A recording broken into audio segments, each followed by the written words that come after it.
لا سمير الان مثلا جاي مستثمر خليجي باغي يشري لا سمير كاينه طبعا مقترح شي 34 مليار وشي حاجه. ايوا اذا خصنا نشوف، خصنا كاع نوقفوا عند هذه الوضعيه وندعموا هذا المشروع لان غادي يعاود يحيي لنا سمير. لا سمير اللي الدوله كانت تقول لك دايره فايت وما يمكنش تخدم وخصها تحيد وخصنا هذا، ها هو جا مستثمر وحاط فوق الطابله 34 مليار و700 مليون درهم باش يعاود يشغلها. ومالهم ما ايوا طبعا خصنا ضغط باللي طبعا هادشي اللي خصنا نوقفوا عليه.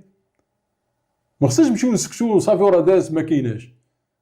خص الدعم ديال هذه المبادره باش تعاود ترجع تخدم لا سمير. ولكن هذه المبادره ما معروفاش. علاش ما معروفاش؟ كاينه كلشي عارف، راه جا السيد وحط فلوس وباغي لا يشري. ما انتشرش اعلاميا. هذا هو دور الفاعل السياسي.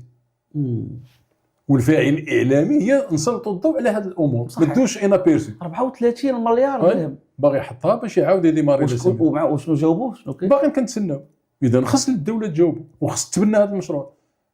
لان واحد الوقيته فاش كانت نيت لا سمير كتهضر على التاميم ديالها والدوله وخرجت ديك المسؤوله ولا الوزيره المكلفه كتقول لك لا ما يمكنش سمير تعاود تخدم لانها انتهت. ها هو صندوق جايب 34 مليار، ما يمكنش واحد يجي 34 مليار وعارفها خاسره، ما يمكنش. اذا علاش الدوله ما تحملش مسؤوليتها في اعاده تدوير واستعمال ديال سمير؟ الا كان مستثمر خارجي يجي باغي يستثمر فيها. احنا دابا عندنا مشكله، كنمشيو للمحطات ما كنلقاوش المازوت. انا قلت لك هي جات الفياض وما عرفناش التقلبات المناخيه. انا تنقول لك ها هو هذا مشروع باين في الوقيته اللي كنا جميعا وخاصه الجبهه لانقاذ سمير تتحدث على ان الدوله يجب ان تؤمم سمير وتعيد الخدمه.